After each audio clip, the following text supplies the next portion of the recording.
Well, now I want to turn to N-scale modeling, and our sponsor for N-scale modeling is National Capital Trains. National Capital Trains is the largest supplier of N-scale modeling products in the state of Virginia.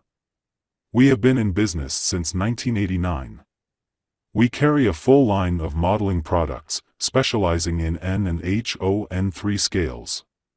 We carry a large selection of competitively priced high-quality N-scale products from Atlas, Bachmann, Digitrax, Intermountain, Cato, Microtrains, NCE, Pico, Rapido, Soundtrax, as well as Brass. For foreign railroad train aficionados, we offer a wide selection of Japanese and European prototype trains. We are located 20 miles from Washington, D.C. in Springfield, Virginia.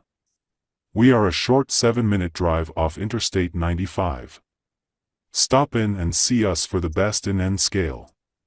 We also have online ordering on our website, including great prices and expert advice. Call us for your N-scale modeling needs and advice. Use the QR code to visit our website. We look forward to serving you.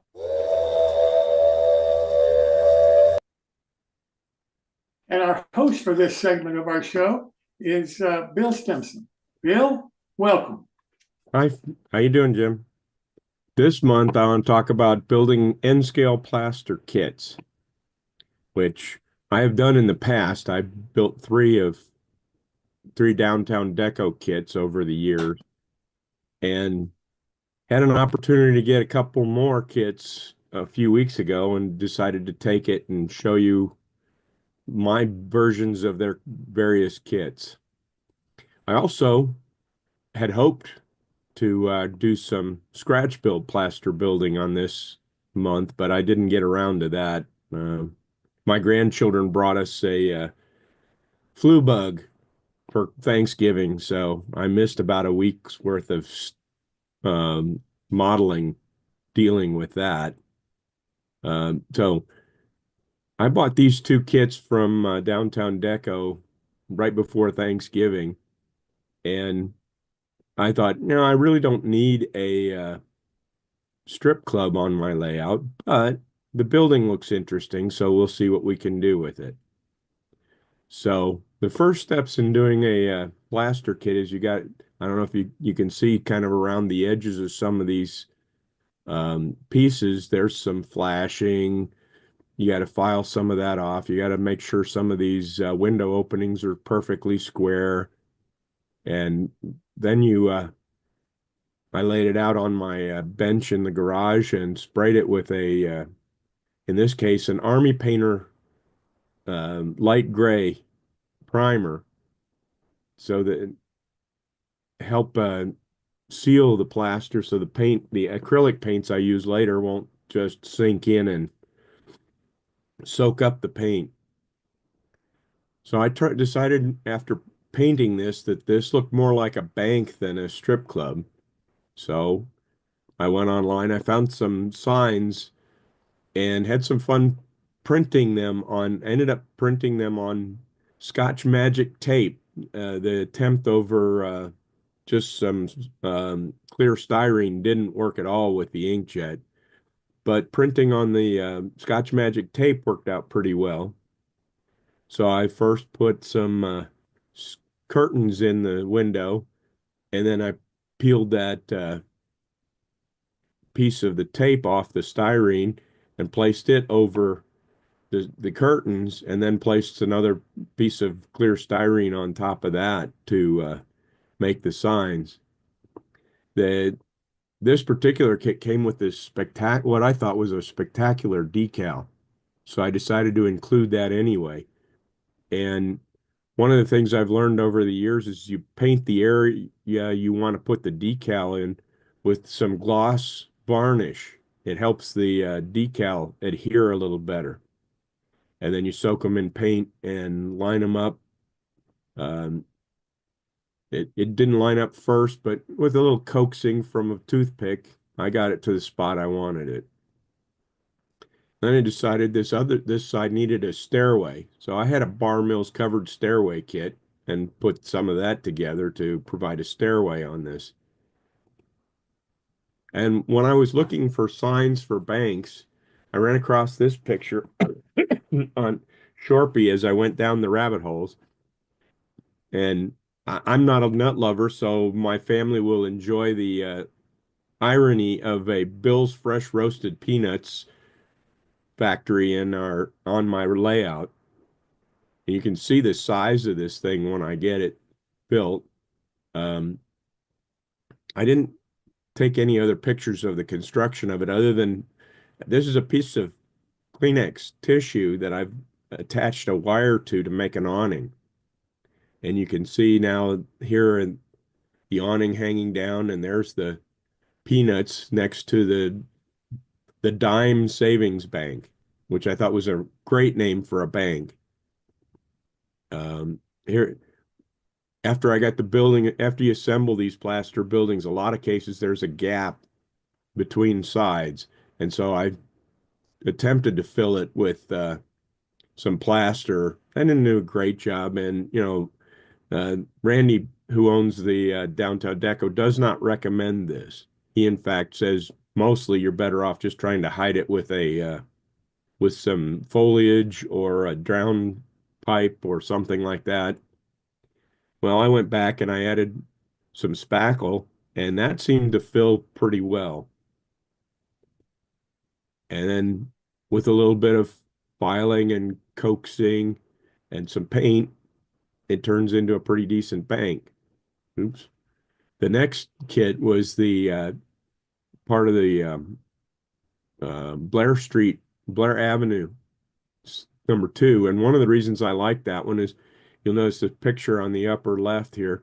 That's from George Celios's Franklin and South Manchester. Either Randy copied the building or George built one of Randy's kits.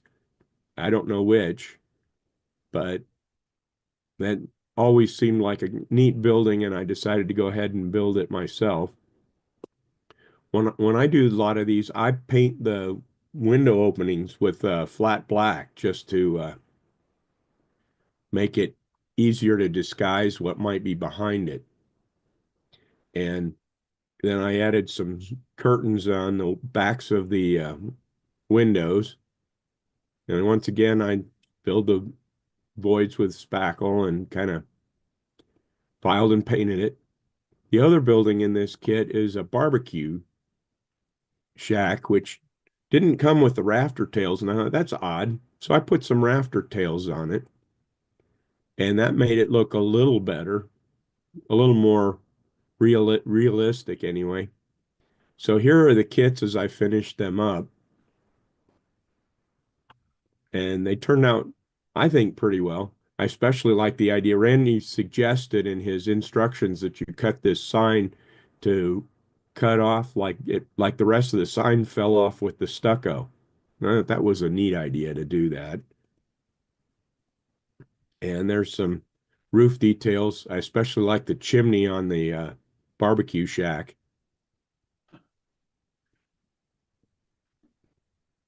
So try a plaster kit. I know that Randy makes them in O scale, HO, and N scale. I found them easy to build. They've got lots of detail, and there's a variety of styles to build from. Anybody got any questions? What was the Bill, what are trick you to, using to glue together the plaster parts? I just used Aleene's tacky glue. Yeah, I find that or carpenter's glue does just fine. Yeah, either one works fine.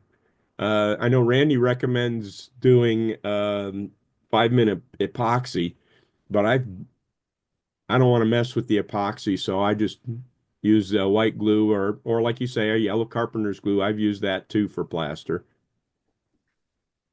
what's the trick to printing on the magic tape? I don't know that there is one. This particular magic tape, I taped down a piece of styrene to a piece of printer paper, some really thin, the stuff they give you for windows and kits. Put a big sheet of that down, and I rolled the tape over the top of it, and then just printed it out. It takes several tries. You got to print what you want to print and then align the tape with where you're going to print. But in my case, not touching it and don't put any water anywhere near it until you get the second piece of styrene over the top of it. I did do it twice. The first time I accidentally got some water-based glue on it, and the ink just disappeared completely. It was a big smear. So I do have a fixative that I bought, and I haven't tried yet, because I bought some decal paper. One of these days I'll try that and see how that works. But I didn't have any problem printing on the tape. Yeah, I was going to mention You- the decal paper as well. You can go to Hobby Lobby and get Yeah. a small packet of their decal paper. And if you follow because a lot of people get very upset and claim it doesn't work. But if you read the instructions and do it in accordance with the instructions, and you have to go into your printer and change the settings of the printer to treat it like photo paper, and then it prints really nicely. And again, you seal it with dull coat or something. But that's how I did several of the signs on the structures I did recently and was very pleasantly surprised with the results of the decal paper. So say again how you got the tape to go through the printer.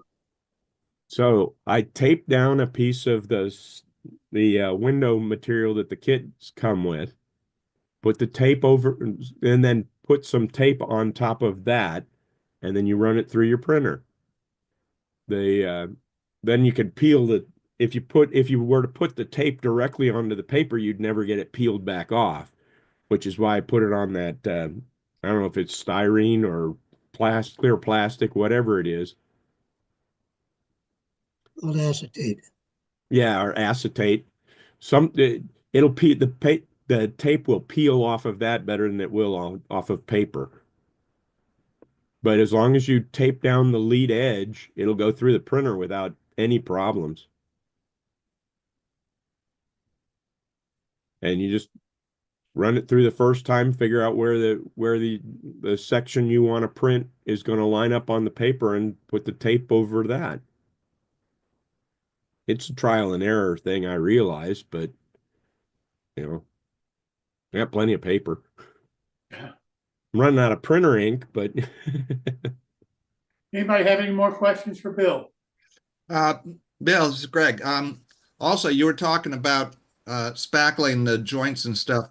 When I did a couple of Randy's kits, one thing that I tried, I had some powdered hydrocal. And so in the joints where I'd drip a little bit of the powdered hydrocal in and then use a wet brush to kind of moisten it, and it'll settle into the crack without really spreading or anything. yeah, that sounds interesting. I should try that one time. Yeah, it's easy to do and it's hard to mess up. Yeah.